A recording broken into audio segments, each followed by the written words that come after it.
Kenapa Ci, mau kemana? Kenalin nih best friend gue, Citaka. Nggak boleh salaman, lagi corona. Oh iya, nggak boleh. Ci mau kemana? Kita nih mau party. Kan masih corona Ci. Kasih tahu kita Mau ada party online.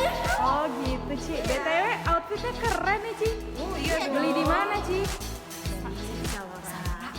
Oh gitu. Zalora banyak pilihannya Ci. Banyak, segmentasinya banyak sekali. Luas buat anak-anak ada, buat dewasa ada. Lu cus, lu periksa di aplikasi.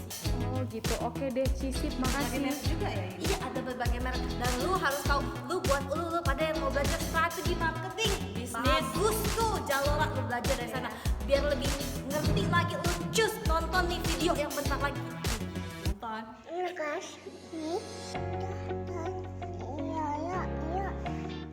Halo semua, di video kali ini kita akan belajar mengenai market segmentation dengan studi kasus Zalora. Pada tahu Zalora kan? Nah, supaya nggak penasaran apa itu market segmentation, yuk kita mulai pembahasannya dari awal. Market segmentation merupakan salah satu strategi pemasaran yang kalau didefinisikan, market segmentation ini merupakan pengelompokan pasar menjadi bagian pelanggan yang berbeda yang disesuaikan dengan kebutuhan dan kebiasaan membeli dari konsumen. Market segmentation merupakan bagian yang penting dari implementasi strategi karena beberapa alasan. Pertama, yaitu karena perusahaan-perusahaan yang menerapkan strategi bisnis market development, product development, market penetration, dan diversification membutuhkan penjualan yang terus meningkat dengan cara mengembangkan produk atau pasar yang baru. Nah, untuk dapat mencapai hal tersebut, maka perusahaan harus melakukan segmentasi pasar yang baru atau yang terus dikembangkan. Alasan kedua adalah dengan menerapkan market segmentation, perusahaan dimungkinkan untuk beroperasi dalam sumber daya yang terbatas karena perusahaan tidak perlu melakukan produksi, distribusi, dan advertisement yang luas. Perusahaan-perusahaan kecil pun dapat bersaing dengan perusahaan besar karena per unit profits dan per segment sales itu dimaksimalkan. Yang ketiga, market segmentation berdampak secara langsung terhadap marketing mix variable seperti produk, tempat promosi, dan harga. Market segmentation umumnya terdiri dari 4 jenis. Yang pertama yaitu segmentasi berdasarkan geografis dengan variabel-variabel seperti wilayah, luas kota atau luas daerah, tingkat kepadatan penduduk, atau iklim. Yang kedua yaitu segmentasi berdasarkan demografis dengan variabel seperti usia, jenis kelamin, jumlah anggota keluarga, pendapatan, profesi, tingkat pendidikan, agama, suku, atau kebangsaan. Yang ketiga, segmentasi berdasarkan psikografis yang menggunakan variabel seperti kelas sosial atau personality. Dan yang terakhir yaitu segmentasi perilaku dengan variabel use occasion, manfaat yang dicari oleh pelanggan, status user, status loyalty, tingkat penggunaan, atau attitudes toward products. Nah, lalu bagaimana penerapannya di Zalora? Berdasarkan analisis yang saya lakukan, Zalora menerapkan keempat jenis segmentasi pasar tersebut. Pertama, untuk segmentasi geografis.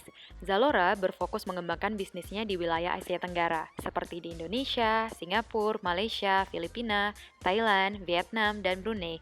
Selain itu, ada juga di negara Hong Kong. Di Indonesia, Zalora menjangkau hampir seluruh wilayah. Hal ini dimungkinkan karena Zalora merupakan platform belanja online. Pilihan produk yang ditawarkan juga telah disesuaikan dengan kultur masyarakat Indonesia, seperti adanya segmen khusus untuk batik. Segmentasi kedua yaitu dari sisi demografis. Untuk variabel usia, Zalora menyediakan produk-produk baik untuk anak-anak, remaja, dan orang dewasa. Namun dilihat dari mayoritas produknya, Zalora lebih banyak terkonsentrasi pada lapisan masyarakat di usia dewasa. Hal ini berkaitan dengan aspek profesi. Sebagaimana disebutkan sebelumnya bahwa Zalora utamanya berfokus pada pelanggan usia dewasa, maka segmen yang disasar Zalora cenderung pada kalangan profesional muda. Dari aspek gender, segmen pasar Zalora terbagi sekitar 70% untuk perempuan dan 30% untuk laki-laki. Dari aspek pendapatan, saat kita berbelanja di Zalora, terdapat menu filter yang dapat diterapkan untuk memilah produk dari sisi harga. Terdapat beberapa range harga yang dapat disesuaikan dengan kemampuan konsumen. Yang terakhir, dari aspek suku atau nationality, Zalora menyediakan satu segmen khusus untuk batik yang merupakan kain tradisional khas Indonesia. Selain itu, Zalora juga menggandeng brand-brand lokal Indonesia. Segmentasi ketiga yaitu segmentasi psikografis. Zalora memiliki segmen khusus untuk produk-produk luxurious dari brand-brand high-end. Sedangkan dari sisi personality, Zalora menyediakan berbagai pilihan produk baik bagi konsumen yang bergaya simple, chic, elegan, dan lainnya. Yang terakhir, untuk segmentasi perilaku, Zalora menyediakan banyak sekali pilihan brand yang dapat disesuaikan dengan preferensi dari si pelanggan. Dalam hal special occasion, Zalora juga biasanya menyediakan produk-produk khusus dalam rangka merayakan Chinese New Year, Lebaran, atau Hari Raya Natal. Dari segi manfaat, Zalora juga menyediakan berbagai pilihan produk untuk pelanggan yang lebih memprioritaskan kualitas, value for money, atau fitur-fitur manfaat lainnya.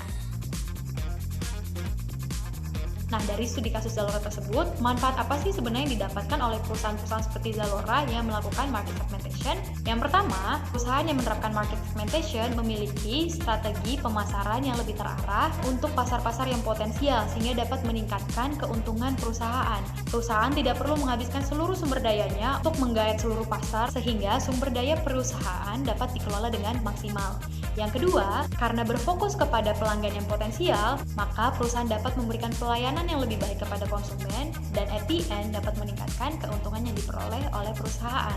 Yang terakhir, perusahaan dapat menggunakan anggaran dengan efektif dan efisien. Nah, untuk semua yang menonton video ini, terutama untuk yang sedang berencana membuka bisnis baru atau sedang mengembangkan bisnis, strategi market segmentation dapat diterapkan karena akan memberikan manfaat bagi pelaku usaha. Dan seperti yang telah disebutkan sebelumnya, market segmentation dapat diterapkan bukan hanya oleh perusahaan besar, tetapi juga oleh perusahaan-perusahaan kecil. Nah, sekian pembahasan kita hari ini. Semoga video ini dapat memberikan manfaat dan pengetahuan baru bagi semua yang menonton. Sampai jumpa di video berikutnya. Bye-bye! Sorry, kelupaan. Ada bonus joget TikTok di bagian akhir video ini. Jangan lupa ditonton ya. Tetap jaga kesehatan, stay at home, dan makan makanan yang bergizi. Sampai jumpa!